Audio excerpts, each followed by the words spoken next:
What if the most dangerous spy in a country never once lied about who he was? What if he used his real name, showed his real badge, walked through the real front door every single morning, and still managed to hand over every secret his country had ever tried to protect? This is not a story about disguises. It is not a story about someone who crossed a border in the dark, or assumed a false identity, or built a legend over years in a foreign city. This is a story about a man who did something far more disturbing. He stayed exactly where he was.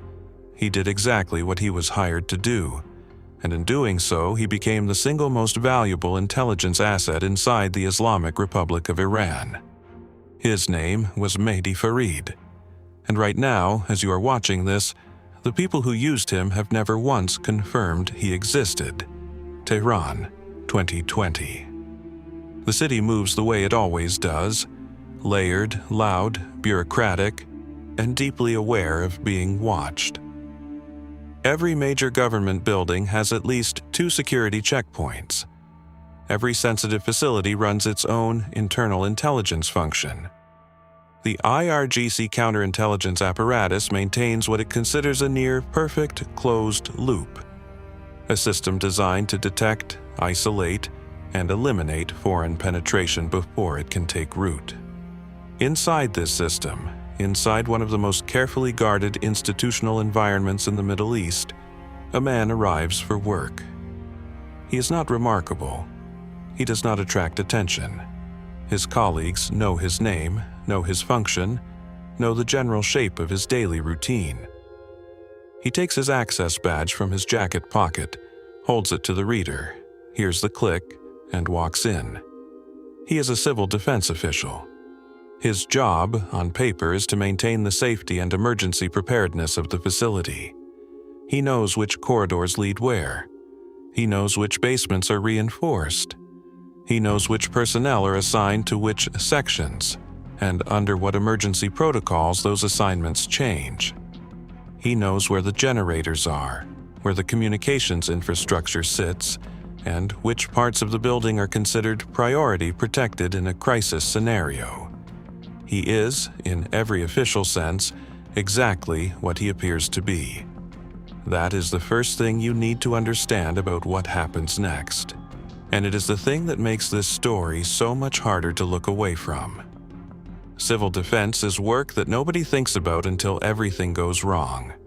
In a country like Iran, a country that has spent 4 decades preparing for the possibility of external military attack, civil defense planning is taken seriously at the organizational level.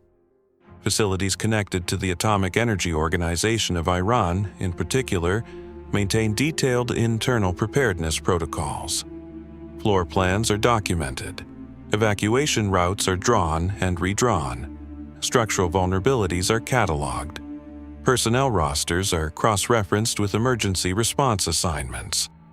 This documentation exists for one reason, so that if something goes wrong, the right people know exactly what to do and exactly where to go. It also means that somewhere inside every sensitive Iranian facility, there is a person whose job requires them to know the complete physical and organizational architecture of that facility. Not pieces of it, not a fragment, the whole picture. Mehdi Farid was that person. And here is the question that no one inside Iranian counterintelligence had thought to ask, until it was already too late to matter: who watches the man who watches the building? Sometime in the early 2020s, the precise date has never been publicly established, a contact reached Farid, not an Israeli, not anyone who announced any connection to foreign intelligence, someone known, or at least not unknown. Someone who had a reason to be in contact that did not, on its surface, require explanation. The first request was small. It is always small. A question about the general layout of a corridor, or a document. Something that seemed administrative. Something that seemed routine. Something that the person asking could have had a dozen legitimate reasons to want. Maybe it was framed as research. Maybe it was framed as a professional inquiry. Maybe it was framed as something so mundane that Farid answered it the way you answer a colleague who asks you where the nearest printer is. He answered it. And the answer was received somewhere far from Tehran by people who logged it against a targeting architecture that Farid, at this point, had no reason to know existed. The contact came back. Another question. Another small piece. This is the mechanics of what intelligence analysts call salami slicing. You never take the whole thing at once. You take one piece, so thin it barely looks like anything. Then another, then another.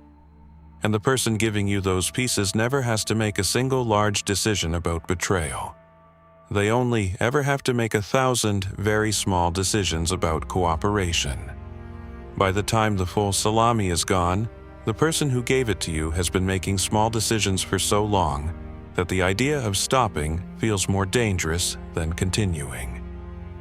Inside the facility, Farid's colleagues saw nothing unusual. This is not because they were careless. It is because there was nothing obvious to see. He arrived on time. He filed his reports. He maintained the documentation he was supposed to maintain. He attended the meetings he was required to attend.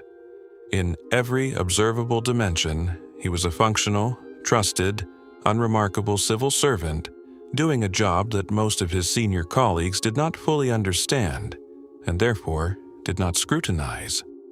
But there was one colleague, the records do not name this person and may never, who noticed something. Not a document out of place, not an unusual contact. Something smaller than that. A question Farid asked once about a section of the facility that had nothing to do with his assigned preparedness zone. A question that could have been casual curiosity. Probably was casual curiosity. The colleague noted it and said nothing. Because what would they say? That a civil defense official had asked about a different part of the building? That he had seemed mildly interested in something outside his immediate responsibility? In any other context, it would be nothing. In this context, it was the first hairline fracture in the cover that was not a cover. And it went unreported, unexamined, filed away in the unconscious background noise of institutional life. That unreported question would cost someone everything. The only open question at this point in the story is who. By the time Farid had been passing information for what appears to have been multiple years, the architecture of what he had provided had become something extraordinary. Not because any single piece was so sensitive on its own, but because intelligence is not individual pieces. Intelligence is a map. And Farid, in the course of doing his actual job, the job he was legitimately hired and trusted to do, had access to every layer needed to build a complete map of Tehran's most sensitive institutional infrastructure.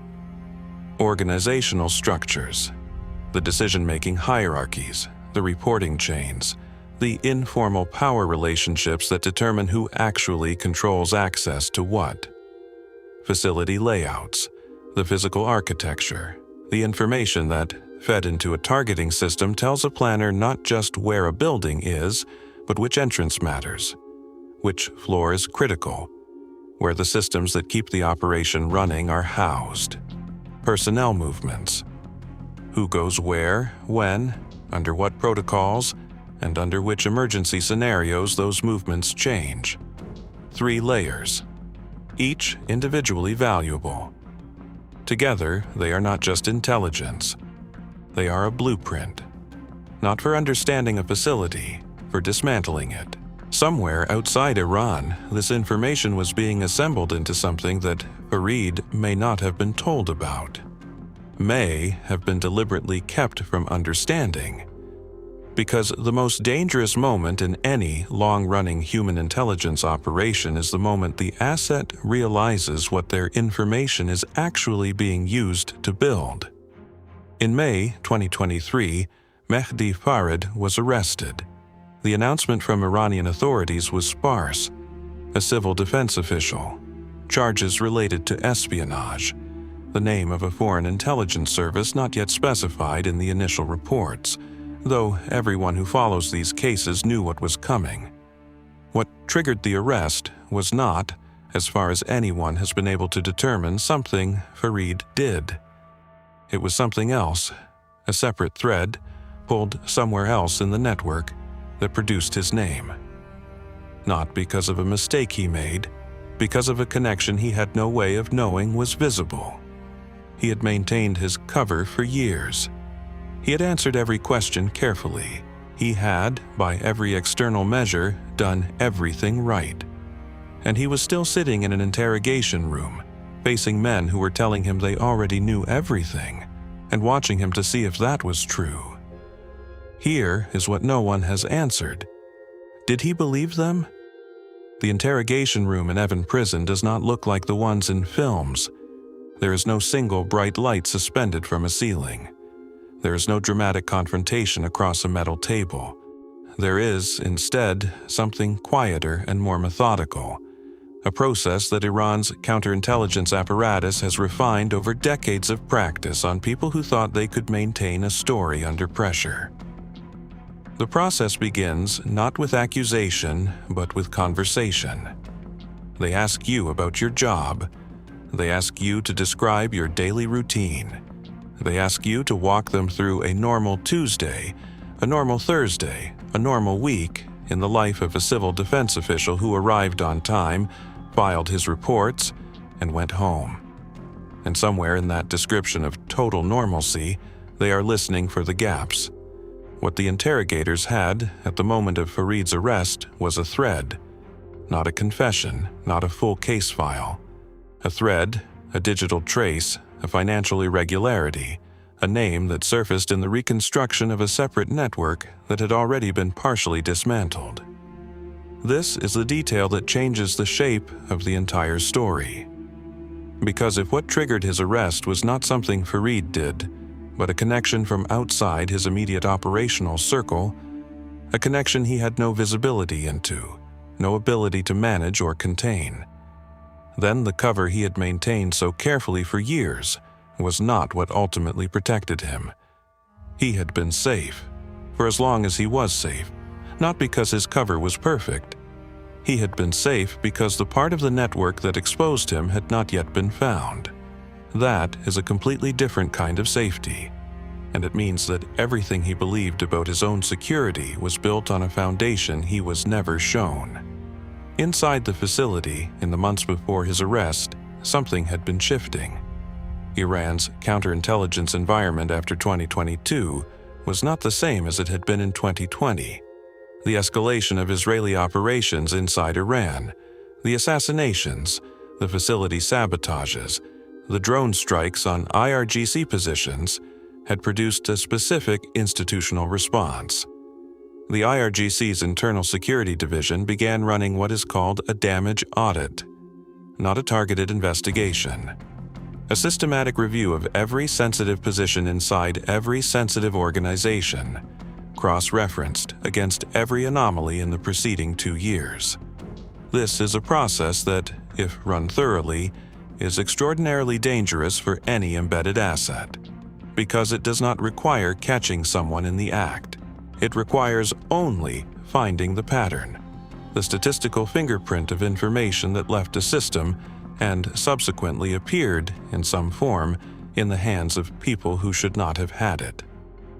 The civil defense documentation at Farid's facility had not been formally flagged, but in at least one internal review, a discrepancy had been noted, not in Farid's behavior, but in the documentary record itself. A report that had been accessed more frequently than its classification level normally warranted. A cross-reference that had been made between 2 sections of the facility's preparedness documentation that had no operational reason to be linked. The discrepancy was small enough to be explained away. It was logged, reviewed by a mid-level analyst, and marked as low priority. Low priority. In the middle of a systematic damage audit, by someone who had no reason to understand what they were looking at. That analyst's decision, to file it as low priority rather than escalate it, gave the operation additional months it would not otherwise have had. It was a gift, an entirely accidental, structurally produced gift from the same bureaucratic inertia that had protected Farid from the beginning. But gifts of that kind have a specific property. They arrive without warning, and they end without warning. At some point, the timeline here is reconstructed, not confirmed. The handler network running Farid's information upward had a conversation that no one on the outside has ever heard. Every long-running human intelligence operation inside a hostile state reaches a moment where the people running it have to make a calculation. How much longer do we keep this going? The asset is valuable. The information flow is active. The cover has held. But the counterintelligence environment is tightening, and there is a specific kind of professional anxiety that builds in anyone managing a source inside a police state when they start to see the audit trails narrowing. The question that gets asked at this point is not whether the asset is loyal. It is whether the asset is safe. And underneath that question is a harder one that rarely gets spoken aloud. If they are found, what do they know about us? An asset who can only describe intermediaries they barely know. Contacts made through encrypted applications, payments received through wallets they cannot trace, is an asset whose capture is operationally survivable. They can confess everything they know and still leave the core network intact. But an asset who has been operational for years, who has been passed between handlers, who has accumulated context about the operation's priorities and methods, that asset's capture is a different kind of risk entirely. The abort discussion, when it happens in operations like this, almost never concludes with a clean decision. It concludes with a deferral. We will reassess in 3 months. We will reduce the request volume. We will go dark for a period and see what the environment looks like on the other side. Going dark is not safety. Going dark is the feeling of safety, while the damage audit continues without you knowing it. Here is the assumption from Phase 1 that needs to be broken. Phase 1 described the deception as something Mossad ran on Iran, a patient, sophisticated penetration of a trusted official who became an unwitting map of Tehran's most sensitive infrastructure. That framing is accurate as far as it goes, but it is incomplete in a way that matters. The more you examine the timeline, the arrest in May 2023, the initial sentencing of 10 years rather than death, the retrial that produced the death sentence, the nearly 3-year gap between arrest and execution, the more a different picture begins to emerge. Iran's initial sentencing of Farid to 10 years in prison was not mercy. It was a signal that, at the point of his first conviction, Iran's judiciary did not yet have the full picture. 10 years is the sentence you give a man you know was a spy, but whose full operational scope you have not yet determined. It is a holding position. It keeps the subject available for continued interrogation, while the damage audit catches up to what his confession has started to reveal. Somewhere between his first sentencing and his retrial, something changed. Not in what Farid said. In what Iran's counterintelligence apparatus finally understood about what he had provided. They mapped the information against the targets. Not the targets that had been discussed in intelligence assessments, or the targets that foreign journalists had reported on after Israeli strikes. The actual targets. The buildings that were hit. The floors that were destroyed. The personnel who were killed in specific rooms at specific times. And when they overlaid that targeting data against the documentation that Farid had had access to, the facility layouts, the organizational hierarchies, the personnel movement protocols, the correlation was not suggestive. It was exact. He had not passed fragments. He had passed a complete targeting package, assembled across years of small, individually defensible information transfers that had functioned as the intelligence foundation for strikes that killed Iranian officials, destroyed Iranian infrastructure, and degraded Iranian deterrence capability in ways that the country is still calculating. The retrial was not a legal proceeding, it was a reckoning. In the interrogation room, across multiple sessions, across what was likely months of questioning, Farid faced a problem that has no solution. The more precisely he described what he had provided, the more he confirmed the full scope of the damage. The more he minimized, the more the interrogators could demonstrate that his minimization was false by comparing his account to the targeting record they were reconstructing independently.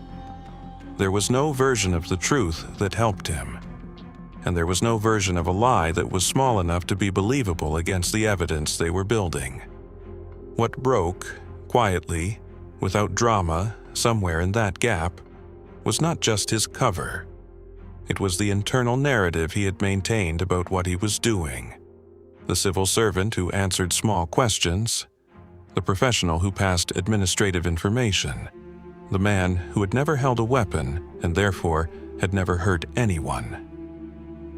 That self-understanding, which had functioned as the psychological architecture that made the operation possible, was dismantled not by his interrogators but by the evidence itself, by the list of names, by the photographs of facilities that no longer existed, by the gap between what he believed he had provided and what the damage audit revealed had been used. He had built the map. Other people had used it. But the distance between those two facts, which had felt like protection for years, had collapsed entirely. The question that remained, the one that neither the interrogation record nor the public account answers, is this. At the moment, Farid understood the full scope of what his information had built. Did he believe that the people who had used it knew this would happen to him? Did he believe that the handler network, the intermediaries, the contacts who had asked such small questions so patiently over so many years, did he believe that any of them had ever considered what would happen to him when the thread was finally pulled? Or did he understand, for the first time, that the deception had not been running between him and Iran? It had been running between him and the people he thought he was working for. That is the reframe. And it is the one that changes what kind of story this actually is. There is a particular cruelty in a 10-year sentence, not because 10 years is short, but because 10 years in the context of what Farid was facing carried an implication that the worst was already behind him, that the calculation had been made, that the Islamic Republic had looked at what he had done, determined its value to the enemy, and decided that a decade of imprisonment was the appropriate weight for it. His family, if they were told anything at all, may have begun the slow, grinding process of adjustment. 10 years is survivable. 10 years is something you build around. You find a way to continue. You count the years. You write letters if letters are permitted. You visit if visits are permitted. You carry the weight of what happened inside whatever version of normal life remains available to you. And Mehdi Farid, in whatever cell he occupied in the months after his first conviction, may have done the same thing. Recalibrated. Accepted the shape of what his life had become.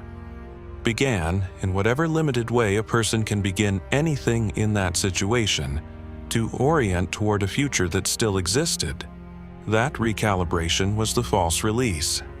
And it was the most devastating deception in the entire story, because unlike everything that came before it, this one was not run by anyone. It was produced entirely by the gap between what the Iranian judiciary knew in the first trial and what they had not yet finished finding out. The damage audit did not stop when he was sentenced. This is the incorrect assumption that played out in real time, and it played out not just for Farid, but for everyone connected to his case who believed that a conviction represented a closed chapter. In intelligence and counterintelligence work, an arrest is not the end of an investigation. It is a new tool in the investigation.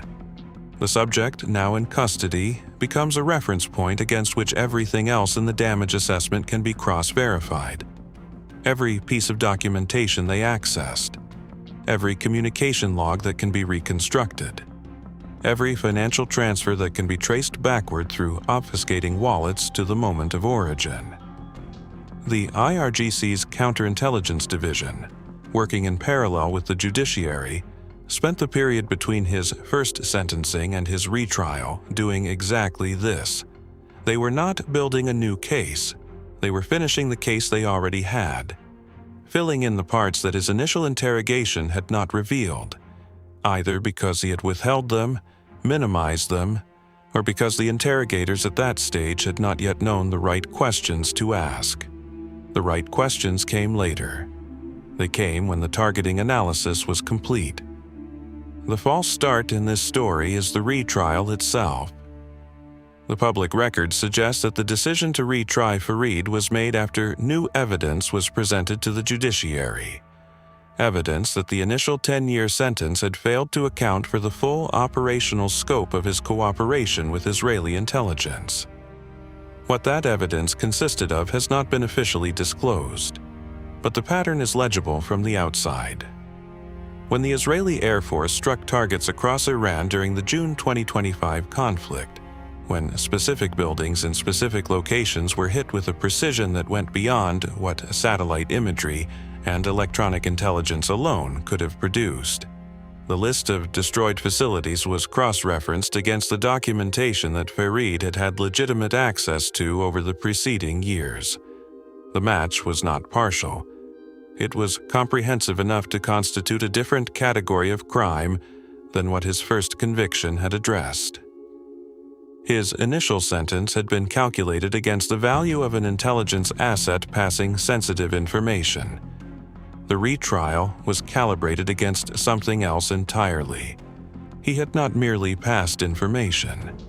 He had provided the targeting foundation for strikes that killed people, named people, people whose personnel records he had had access to, whose movement protocols he had known, whose emergency assignments he had documented as part of his official civil defense responsibilities.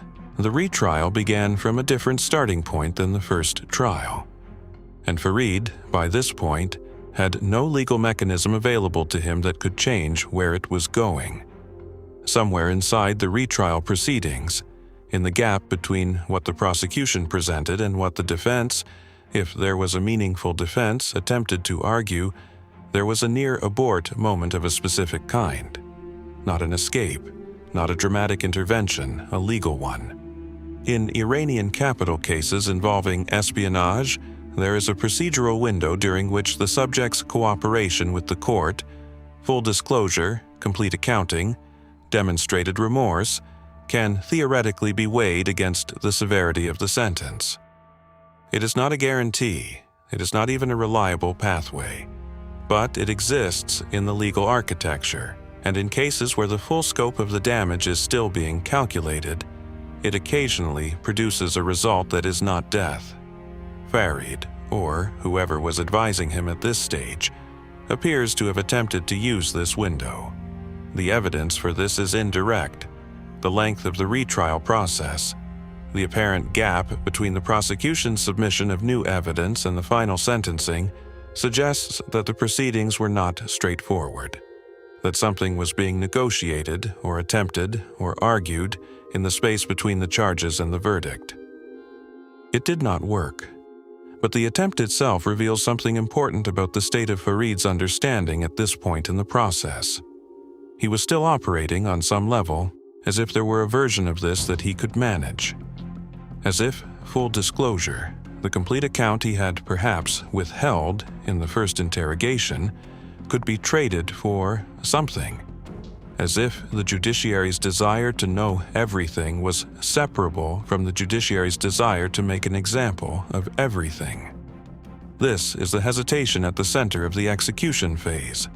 Not physical hesitation, not a dramatic pause before a decision, but the quieter, more human hesitation of a person who still believed, even at this late stage, that the full truth was a bargaining chip rather than a final condemnation. The interrogators understood this, and they let him believe it, Because a subject who believes they are negotiating continues to provide information, right up until the moment the negotiation closes. The misjudgment that defined this phase was not Farid's alone. Inside the broader Iranian security establishment, a parallel misjudgment had been playing out for years, and it continued playing out even after his arrest. The assumption, embedded in the institutional culture of Iran's civil defense classification system, was that the most dangerous intelligence vulnerabilities were the obvious ones. The scientists, the engineers, the officials whose names appeared in Western threat assessments, the people whose positions were visible enough that a foreign intelligence service would know to target them. The civil defense official who drew evacuation routes was not in that category, had never been in that category. The entire infrastructure of Iranian counterintelligence surveillance was calibrated toward a threat model that did not include him.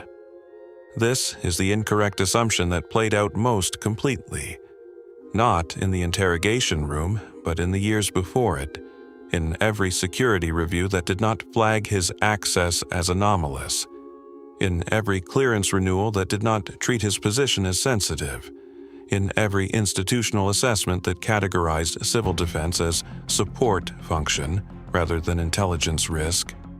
The map of Tehran's most sensitive infrastructure was assembled by someone who was never supposed to be able to build it. Not because he had extraordinary access, because the people responsible for protecting that information had never imagined that his ordinary access was enough. The false release that preceded his execution was not dramatic. It was the 10-year sentence. It was the months of recalibrated expectation. It was the institutional implication, conveyed through the initial verdict, that the full accounting had been made. And then the damage audit finished, and the retrial began. And the window that had seemed open, the window through which a person could imagine a future that still contained them, closed.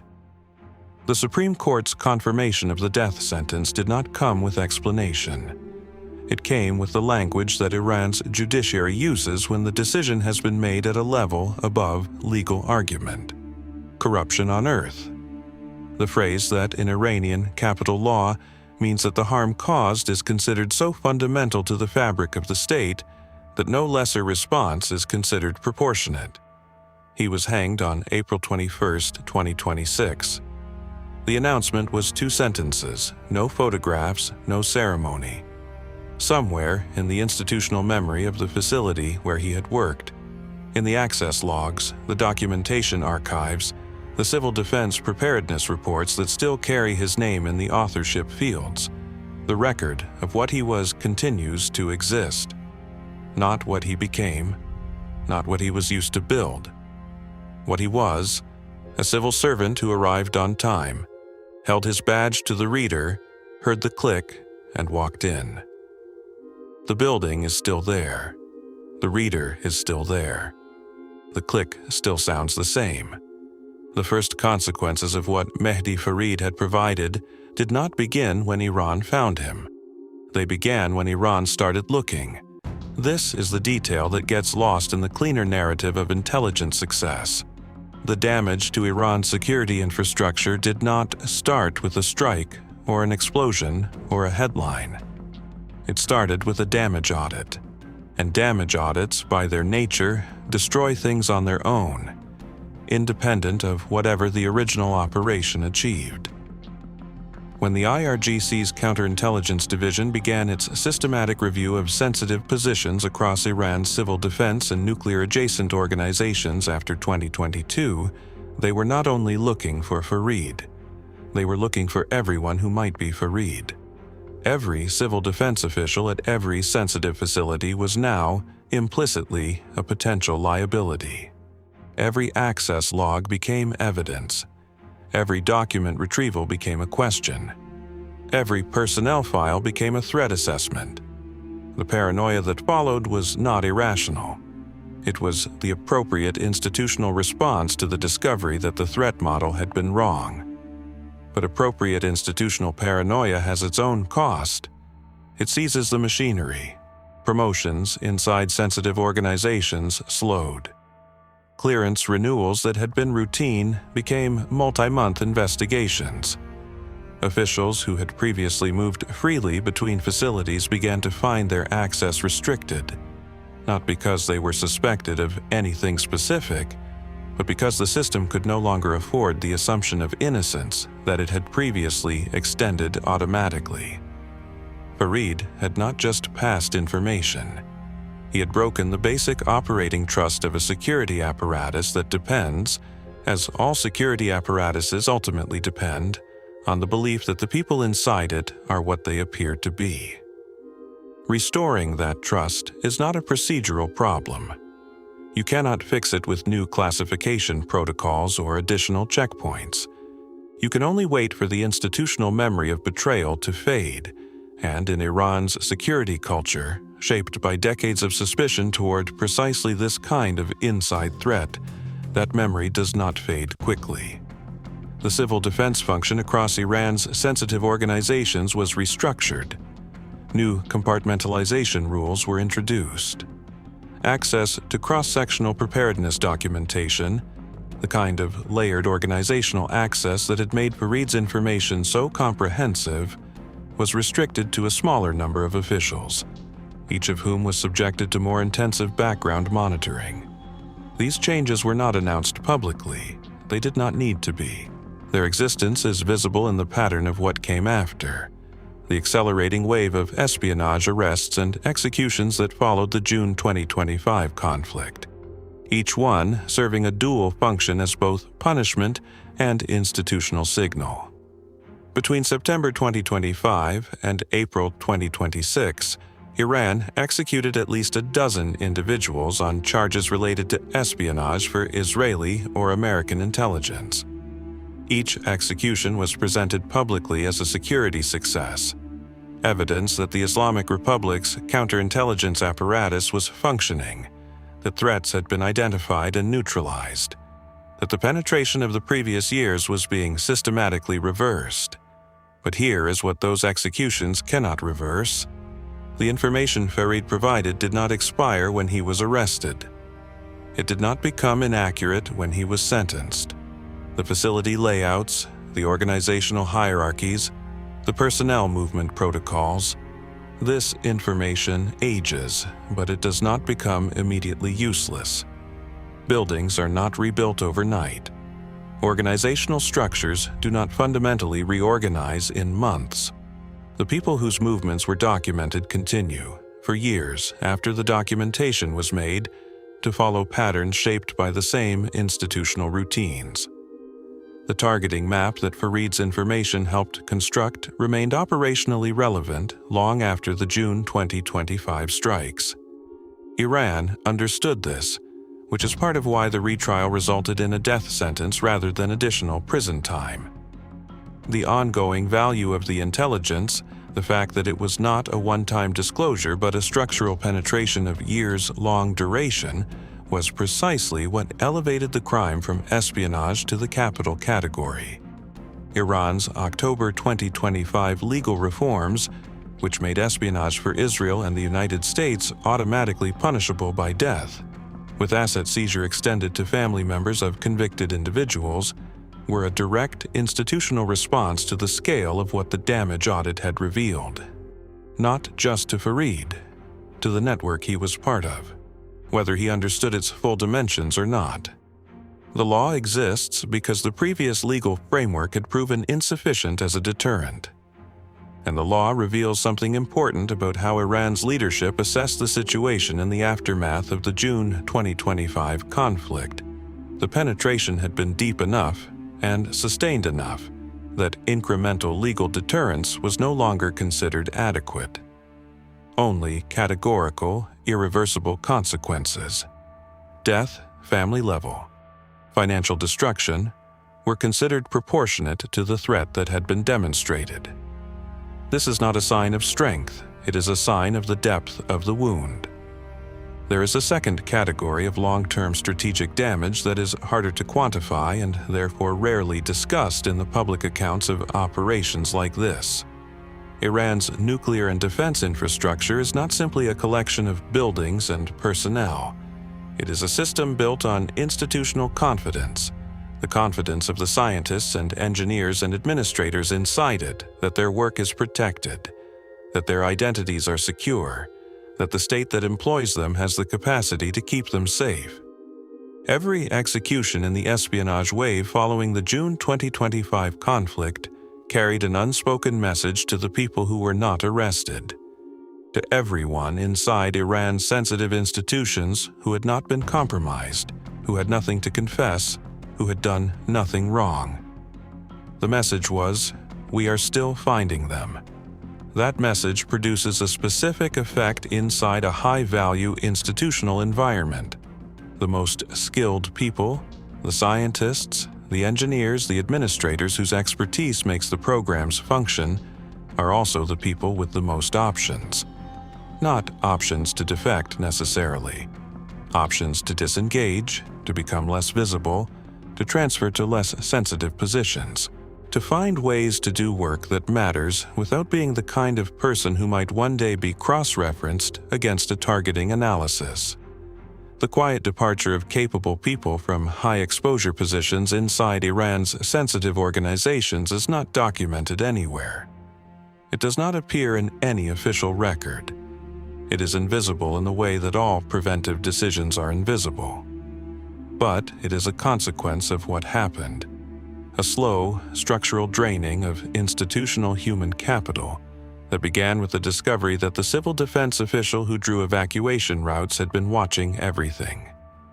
Mehdi Farid was arrested in May 2023. He was executed in April 2026. In the nearly 3 years between those two dates, his family lived inside a specific kind of suspended reality. The initial 10-year sentence would have produced one kind of adjustment. The retrial and death sentence would have produced another. And then the Supreme Court confirmation. And then the wait.